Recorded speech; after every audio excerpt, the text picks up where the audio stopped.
Okay, so last video left off talking about target costing, which would be used by a price taker, where the market determines the price. They have to subtract the desired investment because you have to satisfy the investors first, and then what's left is the cost, and they have to figure out a way to make the product for that cost. Cost plus pricing is used by a price setter. So a price setter makes a unique product. That's why they get to set the price. So they take their total cost, add on their desired profit. That's the cost plus price. So our variable cost, our fixed cost gives us our total cost. Add on the desired profit. And again, that would be a percentage times the desired percentage times the total assets. That gives us our target revenue. If you divide that by the number of units that you're projected to sell, that gives you the price per unit. Next decision we have is discontinuing products, okay, or a department or a store. Okay, so we may have a product line or a segment of the business that looks like it's unprofitable.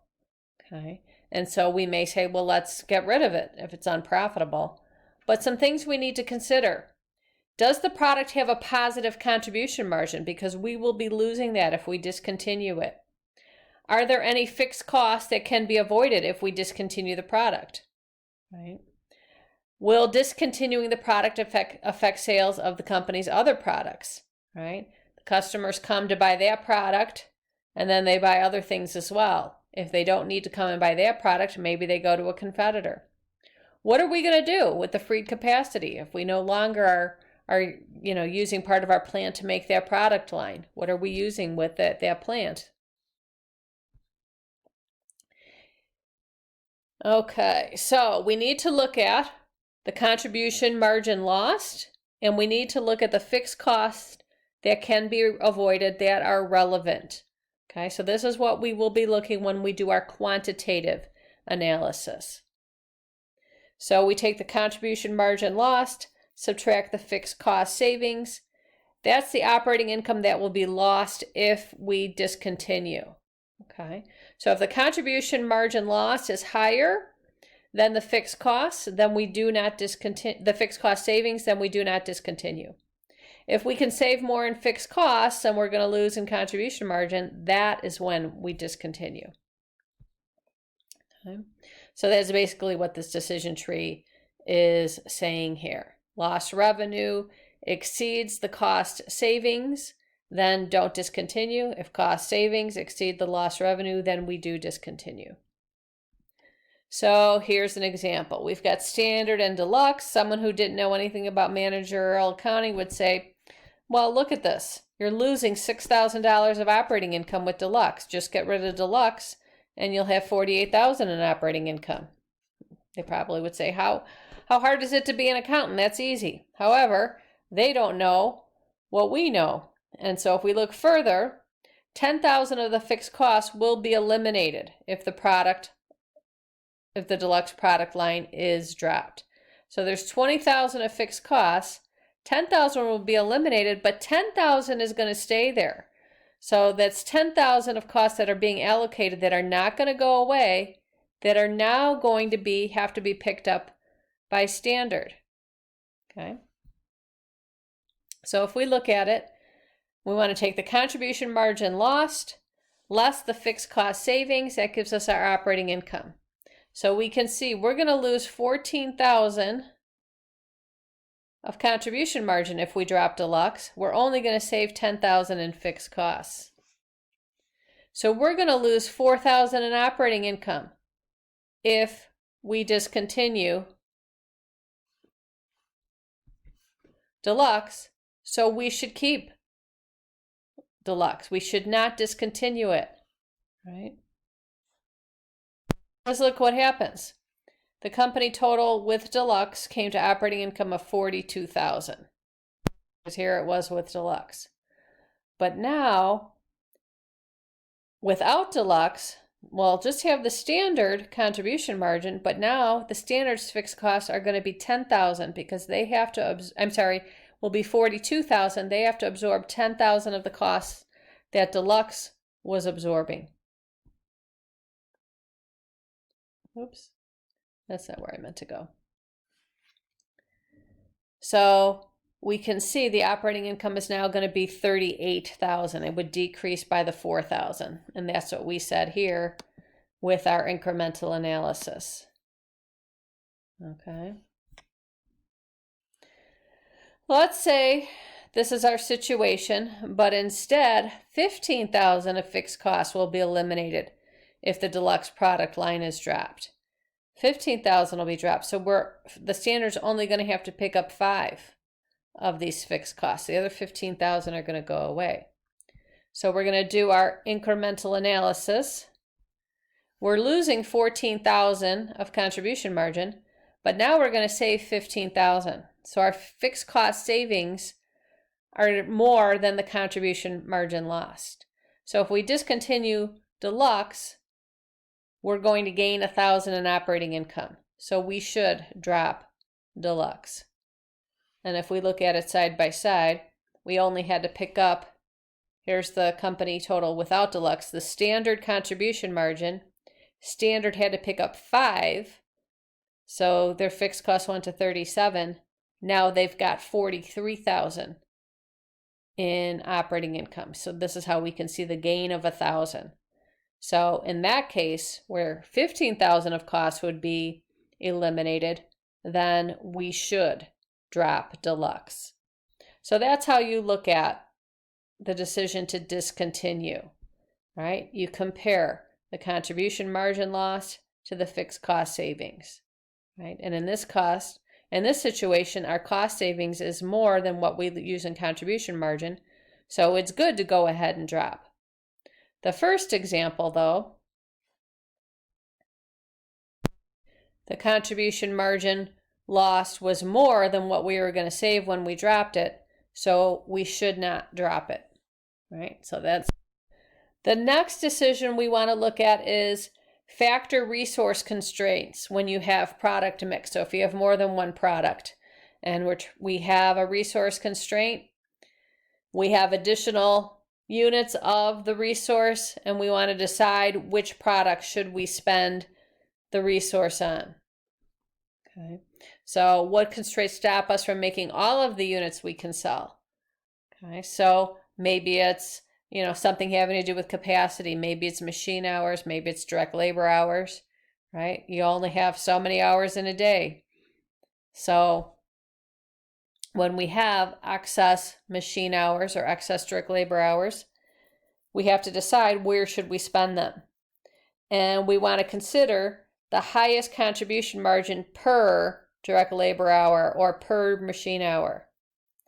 But then in doing that, the qualitative is if we emphasize one product over another, does that affect our fixed costs? So what we want to do is for each product, we want to take its contribution margin per unit, multiply the number of units produced per unit of restraint. And that tells us the contribution margin we earn for every unit of restraint. If you multiply that by the available capacity, that gives you the total contribution margin that you can get with the unit of constraint. And so we're emphasizing the product not with the highest contribution margin, the highest contribution margin per unit of the constraint. So here's an example. We have 500 uncommitted hours of machine time. Which product should we use with the 500 available machine hours? Well, here we make trumpets, drums, and guitars. We can see the price, direct materials, direct labor, manufacturing overhead, profit per unit. All the direct materials and labor costs are variable. All the manufacturing overhead is fixed. And then here we can see what we can produce with one machine hour, and that's our unit of constraint. So in 1 hour, we can make 6 trumpets, 10 drums, or 12 guitars. So we start off with the contribution margin for each product. So we can see the selling price minus the variable costs.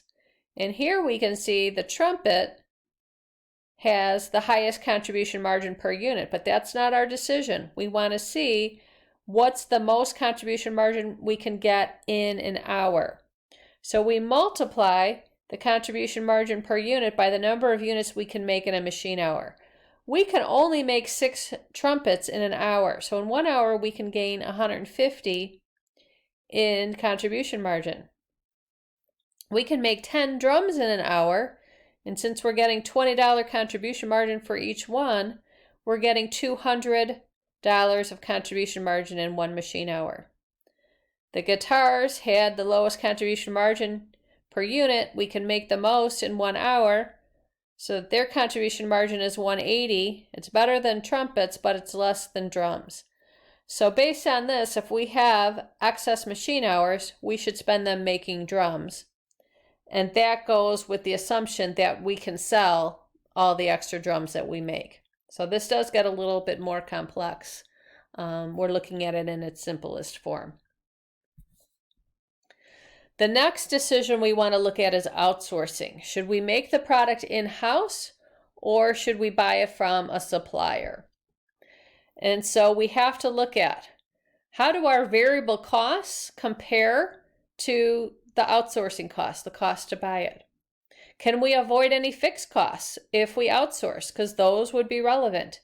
If we're going to incur the fixed costs, whether we outsource or whether we make it in-house, then those fixed costs are not relevant. If we buy it, what can we do with our plant? What can we do with the freed capacity? Because if there is something we could generate revenue with the freed capacity, if we were to buy it from a supplier, that would be an opportunity cost of making it in-house. That would be what we're giving up by making it in-house. So here we have a situation. They're looking at outsourcing switches. And we found a supplier that will sell us the switches for $12 per unit. Okay. We won't be able to use the manufacturing facilities for any other purpose. So there's no opportunity cost of making the product in-house. No fixed costs will be avoided. So the fixed costs are not relevant. These are not relevant. So should we make or buy the switches? So we will do our incremental analysis, making it in-house versus outsourcing it.